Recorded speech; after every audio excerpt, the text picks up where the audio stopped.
Welcome to this explainer. Today, we're diving deep into the pathophysiology and management of a true clinical mystery. We're looking closely at Chapter 270, Amyloidosis and Other Restrictive Cardiomyopathies. Think of modern cardiology as a high-stakes detective story. We're going to use structural clues, advanced imaging like PYP scintigraphy, and molecular analysis to track down a silent killer that hides right within the heart muscle. Here's our investigation plan. We'll start with the stiff heart. Look at the two phases of amyloidosis, examine some diagnostic imaging clues, talk about securing the diagnosis, and finally wrap up with targeted management strategies. All right, Section 1, the stiff heart. Understanding the scene of the crime.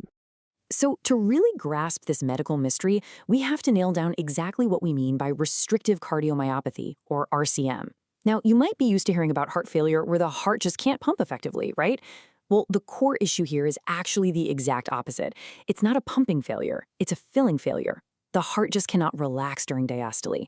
The ventricular walls become completely rigid and non-compliant, severely restricting the blood coming in. And in the vast majority of adult cases, this stiffness, it's caused by an infiltrative process. Basically, abnormal proteins are literally piling up in the spaces between the heart muscle cells. When you look at the gross pathology of a heart infiltrated by amyloid, the first thing that jumps out is the severely thickened ventricular walls. And let's be clear, this is not the healthy muscular growth you get from being an elite athlete. This is totally pathological. The walls get so incredibly thick that the internal cavity shrinks down dramatically. And because those walls are stiff as a board, the filling pressures absolutely skyrocket.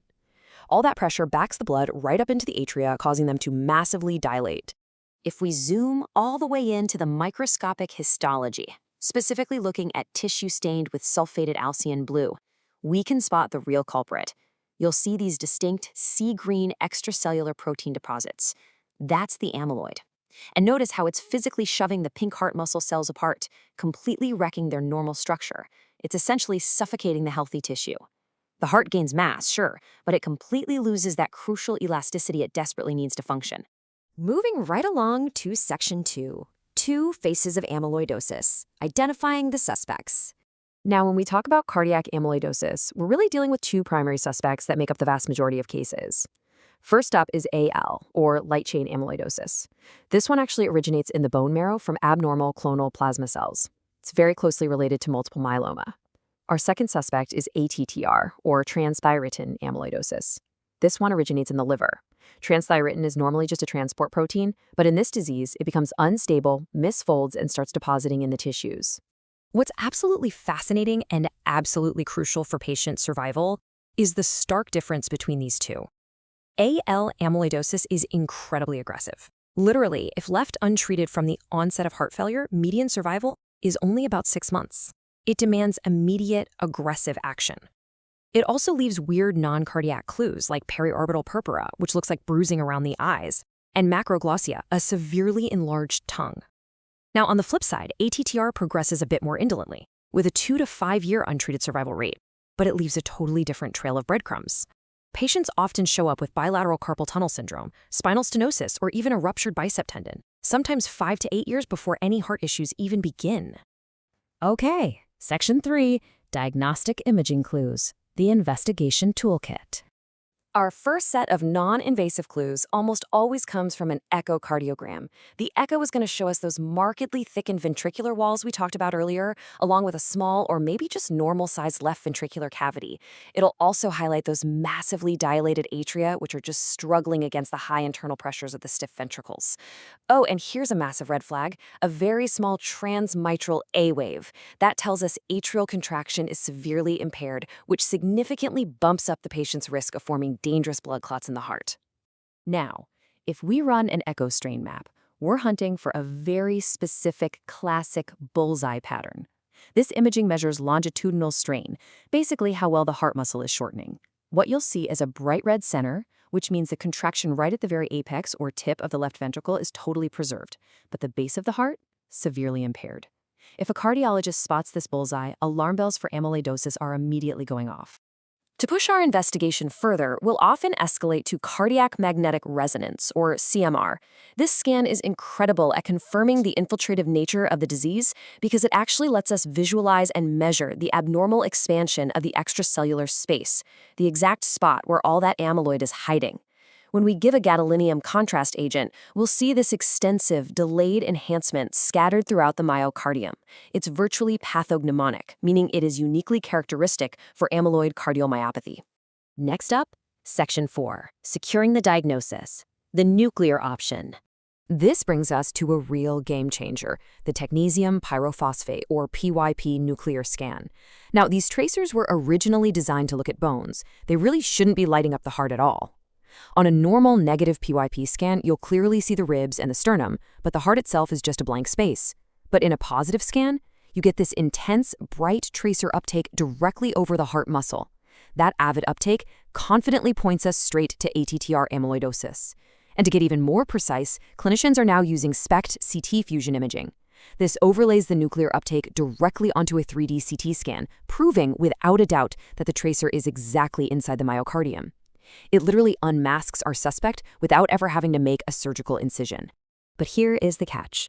This powerful scan is just one part of a very strict diagnostic gauntlet.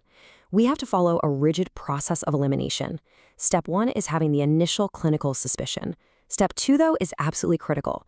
We must run specialized blood and urine labs, specifically checking serum-free light chains and immunofixation to absolutely 100% rule out the deadly AL plasma cell variant.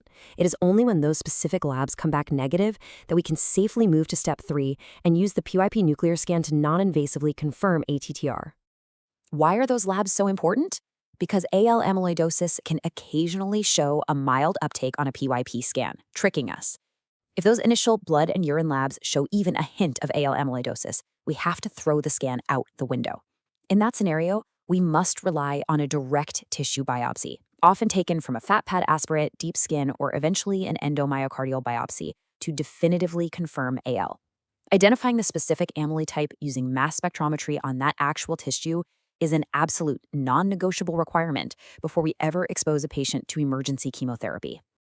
Finally, Section 5, Targeted Management Strategies, Dictating the Resolution.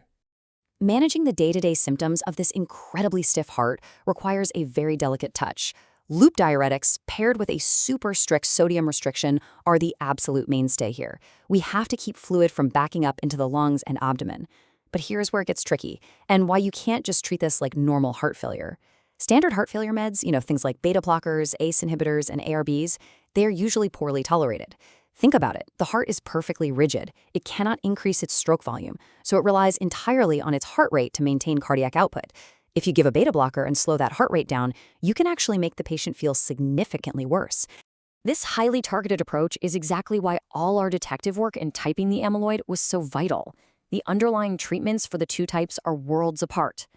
AL amyloidosis, that requires immediate, urgent chemotherapy regimens with drugs like daratumumab and bortezomib to stop the bone marrow from churning out those toxic light chains. On the flip side, ATTR is treated with some truly groundbreaking, highly specific drugs. We use TTR stabilizers like tafamidis, which actually lock the rogue liver protein into its proper shape so it can't misfold, or we use TTR silencers that just shut down its production entirely. Beyond the muscle itself, we have to manage some severe electrical complications because the amyloid also infiltrates the heart's conduction system. Atrial fibrillation is incredibly common here. And remember that small A wave from the echo? Because atrial contraction is so weak, the risk of a stroke causing blood clot is massive. So mandatory anticoagulation is a must. If we need to control the rhythm, amiodarone is our go-to drug. As the disease marches on, electrical signals often get completely blocked, meaning pacemakers become necessary. And when they do, biventricular pacing is absolutely crucial to keep those rigid walls contracting in sync. Interestingly, though, while sudden cardiac death is a real risk, implantable defibrillators are rarely effective for these patients. The stiff muscle simply doesn't respond well to the shock. Which leaves us with a final thought to ponder. Cardiac amyloidosis used to be viewed as this rare, completely untreatable, and universally fatal medical mystery. But look at where we are today. As our diagnostic imaging gets sharper, allowing us to spot that bullseye strain pattern, pinpoint accurate PYP scans, and utilize SPECT-CT fusion imaging years before severe heart failure even sets in, And as our genetic silencers and protein stabilizers rapidly evolve, how close are we to fundamentally redefining survival for this disease? We clearly have the tools to solve the mystery. The next true frontier is catching the culprit before the crime is even committed.